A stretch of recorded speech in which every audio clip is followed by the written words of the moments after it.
Assalamualaikum warahmatullahi wabarakatuh. Salam sejahtera untuk kita semua. Jumpa lagi dalam Dinamis Dialog dan Informasi di hari Kamis persembahan KPU Kabupaten Klaten. Teman pemilih, profesi guru atau pengajar merupakan profesi yang sangat istimewa dan membutuhkan keahlian khusus karena untuk membimbing dan membentuk generasi penerus bangsa yang tentunya tanggung jawabnya tidak sekedar mentransfer pengetahuan kepada siswa-siswinya, tetapi juga menciptakan generasi yang berkualitas, terdidik dan siap untuk menghadapi masa depan.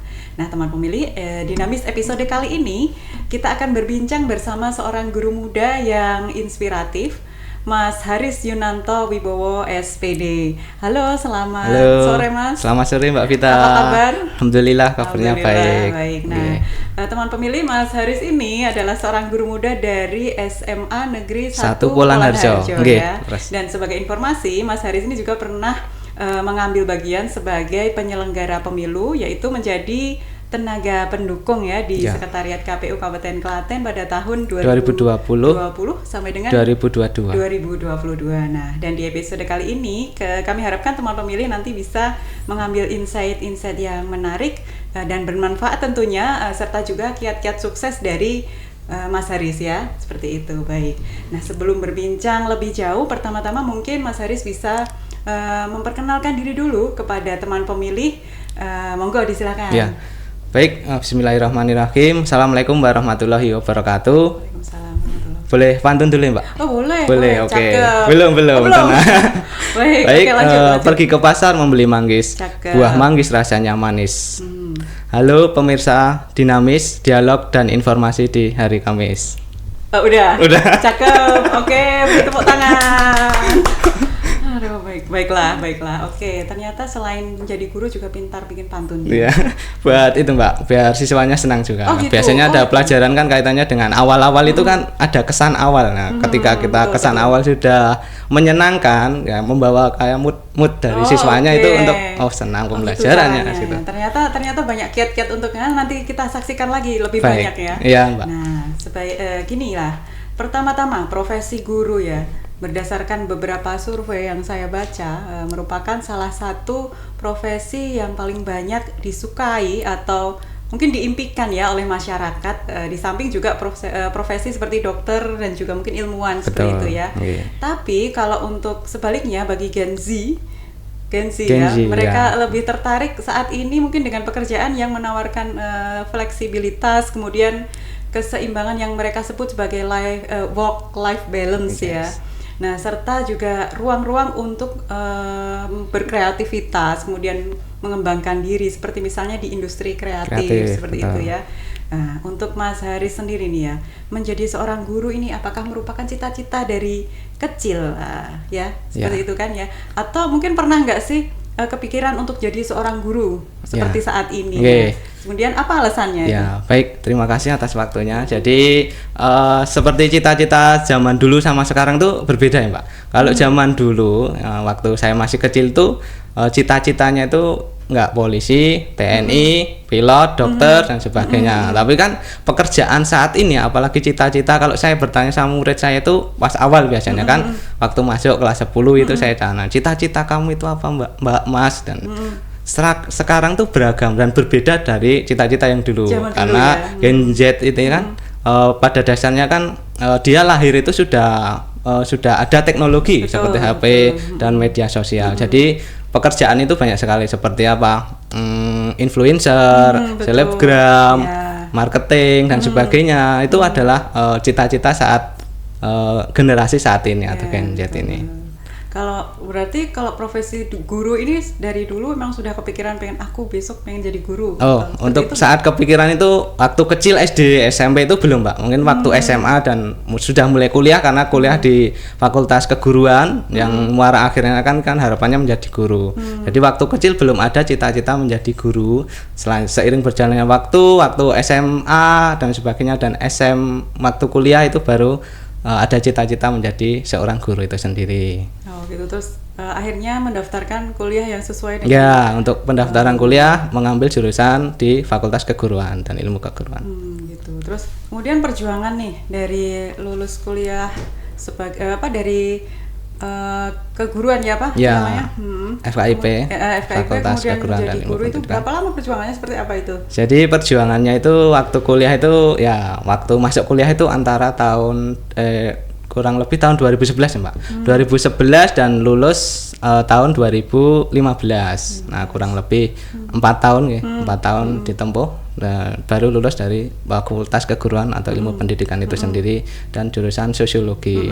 Selanjutnya setelah lulus saya bekerjanya tidak pada lembaga pendidikan, tidak Mbak, tidak di lembaga pendidikan, tapi pada suatu lembaga atau tempat bekerja untuk pembuatan modul ajar, apa itu LKS dan sebagainya. Jadi sebagai editor untuk membuat materi, membuat konten, membuat soal-soal, evaluasi dan sebagainya. Jadi dari situ setelah lulus saya tidak bekerja di lembaga pendidikan, tapi di percetakan itu sendiri. Setelah itu, setelah di percetakan kira-kira ada langsung jadi Pak Guru atau kemana lagi? Oke, untuk selanjutnya kurang lebih bekerja 3 bulan ya Mbak, sepertinya di tempat tersebut. Selanjutnya ada yang namanya pendaftaran SM3T. Itu namanya Sarjana Mendidik di Daerah 3T, terdepan, terluar ataupun tertinggal. Terdepan, terluar, tertinggal. Ya, jadi itu program dari kementerian untuk para sarjana yang baru lulus untuk bisa bekerja, terutama nanti kerjanya tidak di daerahnya tapi di daerah yang 3T itu sendiri. 3T itu berarti di mana tuh? Waktu dulu saya penempatan di Kabupaten Kepulauan Sula, Maluku Utara. Maluku Utara, Maluku Utara, ya? jauh Mbak. Yang namanya itu tadi apa? 3T ya? 3T, dan terdepan, terluar dan tertinggal. Nah itu program dari kementerian, itu masih nanti yang saya itu angkatan terakhir, angkatan ke-6 ya Mbak. Angkatan ke-6, habis itu tidak ada lagi. Nah itu waktu angkatan ke-6 atau terakhir itu yang SM3T itu istilahnya selain ada program SM3T ada juga program PPG, di mana PPG ini semuanya sudah ditanggung oleh kementerian. Setelah pulang ada beberapa bulan saya mengikuti kegiatan PPG itu sendiri. PPG Pendidikan Profesi Guru. Profesi Guru, Ya. Seperti itu. Itu berapa lama Mas? Kurang lebih 1 tahun Mbak.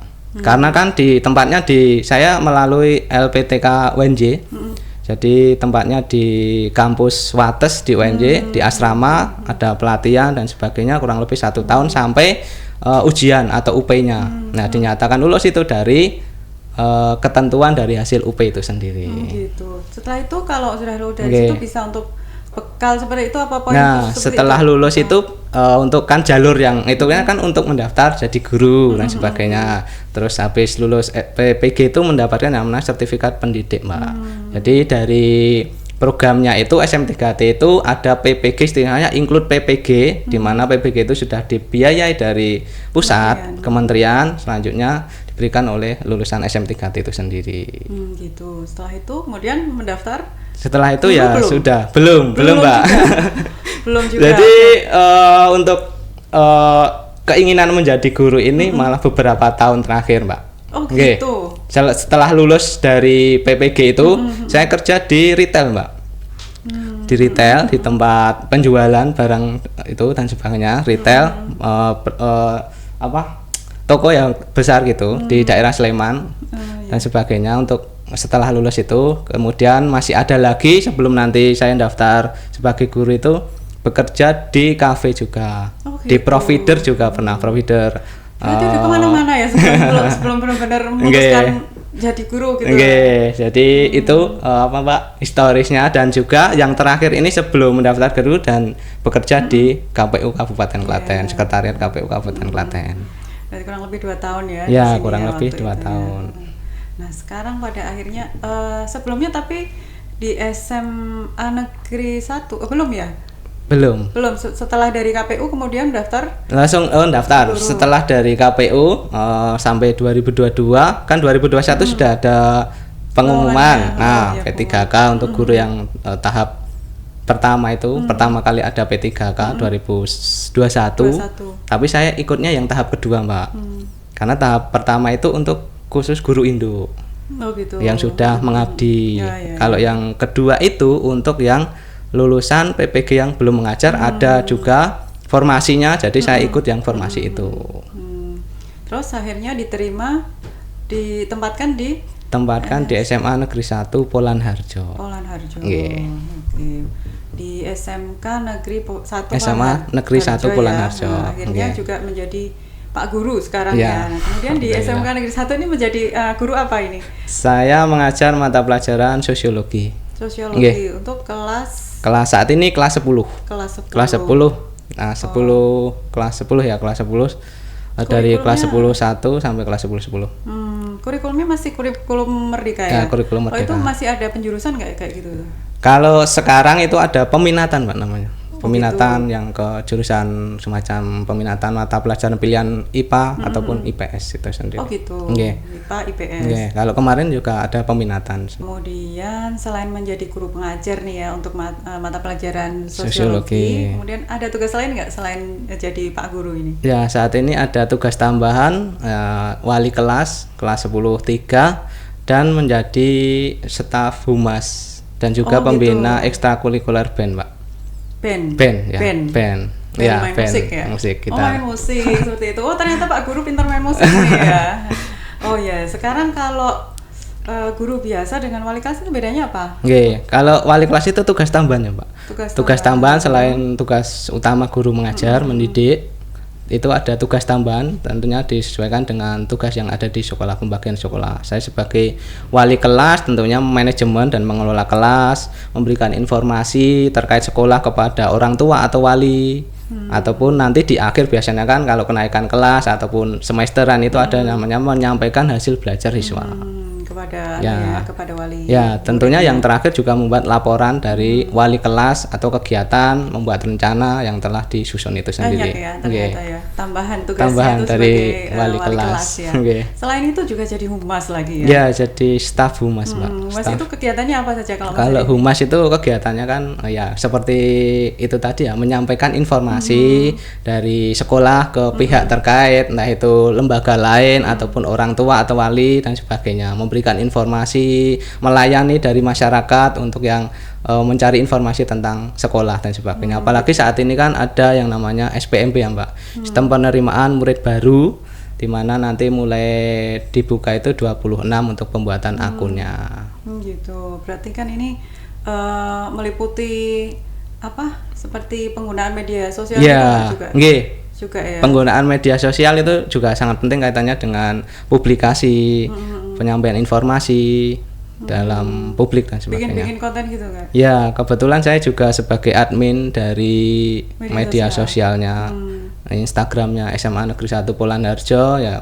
Kalau ada kegiatan ya biasanya posting, buat konten, memberikan informasi dan sebagainya. Edit sendiri. Terus diupload sendiri. Tentunya ya juga dikonsultasikan dengan atasan terlebih dahulu. Berarti kan ini kan udah liputan, kemudian membuat konten gitu ya. Kemudian diupload sendiri gitu. Betul. Tapi banyak sekali tugasnya ternyata ya. Loh, masih muda loh ini ya. Nah, terus apa ini suka dukanya dengan segala macam yang dilakukan di sekolah nih ya, selama menjadi seorang guru dan juga tugas-tugas tambahan lain betul. Nih ya? Terutama dalam bekerja yang penting dinikmati saja, Mbak. Nanti akan ada sukanya dapat terus. Apalagi kan sebagai pelayan ya, Mbak, pelayan dari masyarakat.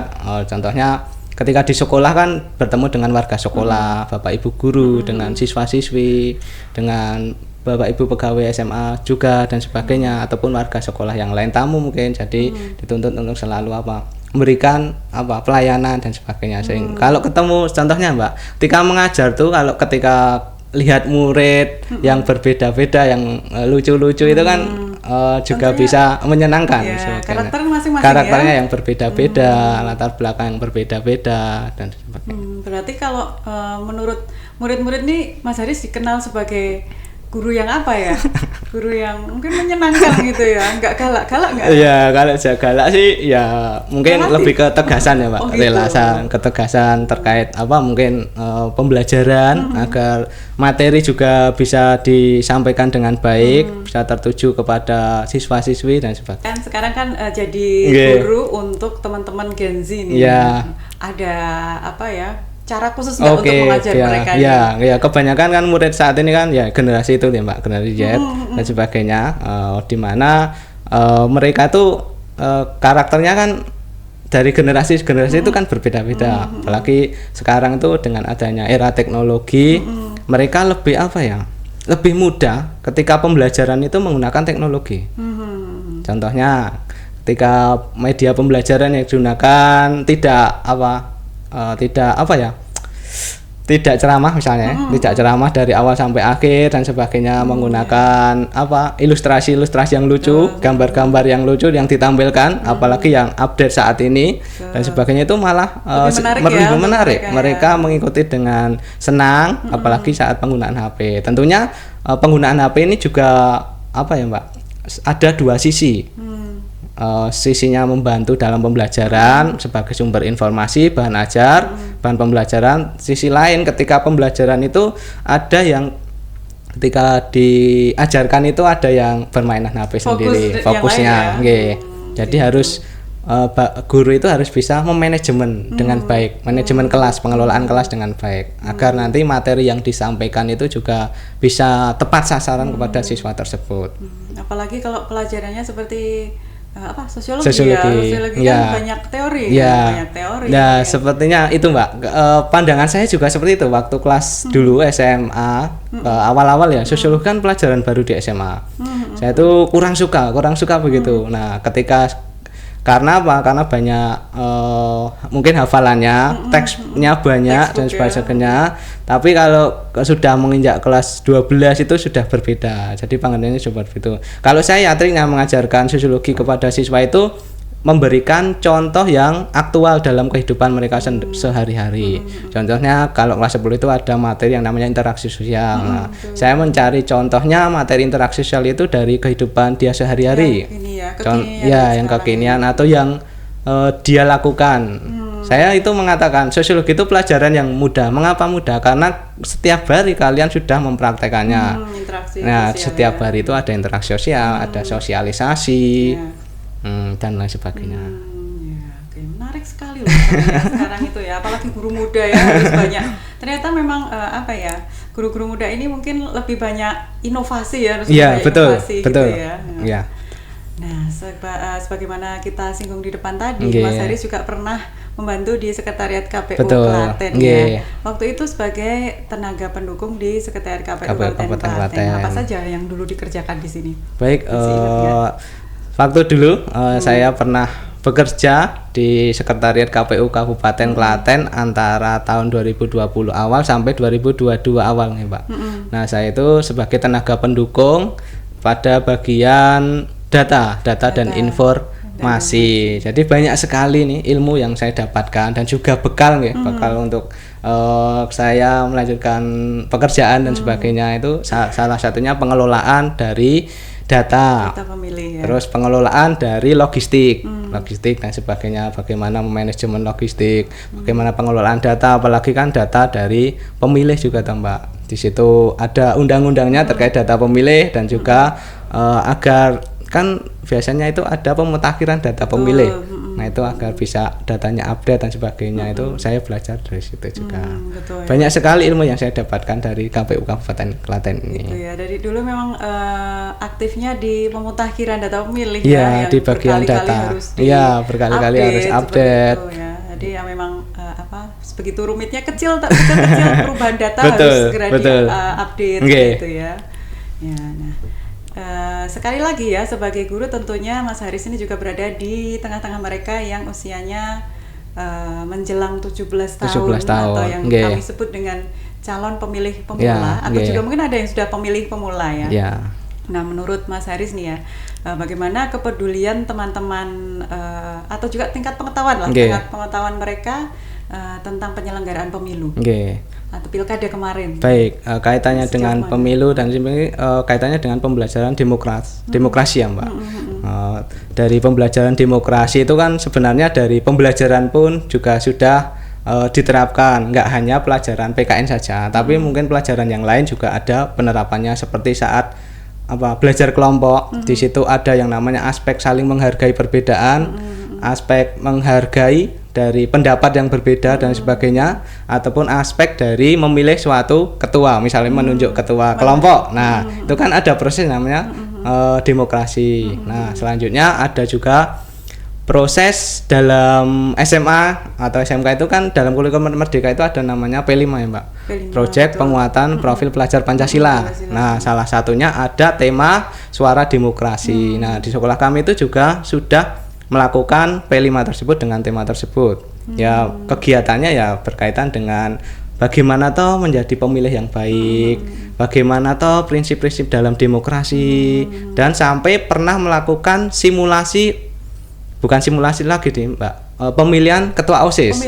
Pemilas ketua OSIS. Nah, di mana nanti ada yang namanya penyelenggaranya, terus ada pemilihnya. Berarti mirip sama aslinya ya? Mirip sama dengan penyelenggaraan. Nah, mungkin itu lingkupnya ke sekolah atau pemilihan ketua OSIS ataupun waktu pemilihan ketua kelas itu sendiri. Gitu. Kalau kepedulian teman-teman ini untuk setelah ada P5 kemudian ada pengetahuan tentang demokrasi dasar-dasar untuk menyuarakan hak asasi, hak pilih. Kemudian kalau yang pemilu kemarin, pilkada kemarin, pengetahuan teman-teman ini gimana? Banyak yang cerita ikut nyoblos atau apa gitu nggak? Ya, waktu kemarin ya terakhir ada pemilu ya. Pemilu, pilkada dan sebagainya itu biasanya pemula yang kelas 12 Mbak. Pemilih pemula, mereka sudah punya hak pilih, pertama kali mengikuti kegiatan pemilihan atau pilkada, mereka bercerita, oh saya nilainya gini Pak, tidak boleh dan sebagainya, menyalurkan aspirasi atau menyalurkan hak pilih, menghargai dari perbedaan yang ada. Mungkin seperti itu Pak. Oh gitu ya nih. Jadi memang untuk kegiatan pengenalan ini salah satunya memang lewat P5 yang mana temanya apa? Demokrasi. Suara demokrasi ya memang. Jadi kami dari KPU itu juga membuka ruang-ruang untuk bisa diundang sebagai narasumber untuk mengenalkan ikut membantu mengenalkan demokrasi, proses-proses dalam pemilu seperti itu. Dan juga kalau misalnya Mas Haris nanti bisa juga mengajak murid-muridnya ke sini. Kami punya namanya Geria Pintar Pemilu. Geria Pintar Pemilu nanti di dalamnya ada buku-buku, kemudian ada pengetahuan tentang pemilu juga. Kemudian nanti kita juga bisa ngobrol bersama dengan ketua, anggota KPU gitu, untuk nanti bisa bertukar pikiran, kemudian berbagi informasi tentang demokrasi dan juga proses pemiluan. Oh gitu. Jadi bisa nih Mbak, misalnya saya punya murid, ada kegiatan di sekolah, misalnya ada P5, melakukan kunjungan ke KPU Kabupaten Klaten gitu bisa. Bisa. Nanti kita modelnya kita nanti diberitahu dulu, kita dari sekolah mengajukan dulu, kemudian nanti ada berapa siswa-siswi yang mau datang, nanti kami siapkan gitu. Nanti ada semacam diskusi kecil lah nanti, ada diskusinya seperti itu. Dan setelah itu kita diundang juga bisa. Betul. Gitu. Oh gitu. Jadi diundang ke sekolah gitu bisa. Sebagai narasumber untuk kaitannya sosialisasi pemilih pemula atau pendidikan pemilih gitu bisa. Ya, bisa seperti itu. Selama ini sudah berjalan di beberapa SMA dan juga SMK seperti itu. Oke, baik. Nah, ini ya. Kemudian selanjutnya, apa pesan yang ingin disampaikan kepada siswa-siswi secara khusus dan juga untuk calon pemilih pemula ataupun juga pemilih pemula yang nantinya akan memilih di pemilu atau juga pilkada selanjutnya, kaitannya dengan proses demokrasi di negara kita ini, Mas? Oke, baik, terima kasih Mbak Vita atas pertanyaannya. Jadi kaitannya dengan pemilih pemula, biasanya kan waktu memilih awal ya Mbak, memilih awal untuk memilih calon pemimpin yang bisa mewakili aspirasinya. Nah, untuknya lebih baik kita itu mempelajari, mengenal dari tokoh tersebut. Nah, kita bisa mempelajari program-programnya, visi misinya, ataupun nanti setelah terpilih itu program-programnya yang bisa dilakukan seperti apa. Dengan kita mempelajari, mengenal dan sebagainya, itu bisa kita untuk sebagai referensi kita untuk menentukan pilihan kita atau menyalurkan hak pilih kita. Ya, tentunya untuk memilih pemula juga mungkin banyak-banyak menggali informasi dulu ya, menggali seputar informasi demokrasi, apa pentingnya kita memilih, apa pentingnya untuk kita memilih itu pasti dengan kita mempelajari pasti akan tahu ya. Nah, selanjutnya nanti kalau sudah ada calonnya, jangan lupa untuk melihat visi misinya masing-masing. Seperti itu. Nah, kalau sudah tahu kan nanti kita bisa menentukan kemana harus memilih, seperti itu ya. Betul. Oke, terakhir Mas Haris ya. Kemarin kan sudah terpilih Bupati dan Wakil Bupati untuk Klaten ya tahun 2024. Kemudian apa yang ingin disampaikan Mas Haris untuk Bupati dan Wakil Bupati mewakili dari sebagai guru, mewakili sebagai guru dunia pendidikan. Ya, baik. Terima kasih Mbak Vita atas pertanyaannya. Jadi harapan saya untuk Bapak Bupati dan Wakil Bupati Klaten, semoga pendidikan di Kabupaten Klaten semakin maju, berkualitas dan tercipta pendidikan yang inklusif bagi seluruh masyarakat Kabupaten Klaten. Baik, itu demikian itu tadi harapannya ya untuk Bupati dan Wakil Bupati Klaten terpilih. Baik. Nah, seorang guru memiliki tanggung jawab besar dalam membentuk karakter, potensi, dan mempersiapkan siswa-siswinya untuk menghadapi segala tantangan dalam kehidupan mereka nantinya. Terima kasih Mas Haris telah hadir dalam Dinamis episode kali ini. Nah, teman pemilih, demikian perbincangan kita bersama seorang pengajar muda dari SMA Negeri 1 Polan Harjo, Haris Yunanto Wibowo. Semoga teman pemilih mendapatkan insight menarik, khususnya para generasi muda penerus bangsa untuk selalu bersemangat dalam menuntut ilmu, terus berkarya, mengasah kemampuan, serta mengembangkan diri untuk menyongsong masa depan yang penuh harapan dan juga tantangan. Jangan lupa ikuti seluruh media sosial KPU Kabupaten Klaten untuk mengetahui informasi terkini seputar kepemiluan dan juga kunjungi laman website kami di https://kap-klaten.kpu.go.id untuk mengetahui kabar terbaru seputar pemilu. Terima kasih telah menyaksikan Dinamis. Akhir kata, wassalamualaikum warahmatullahi wabarakatuh.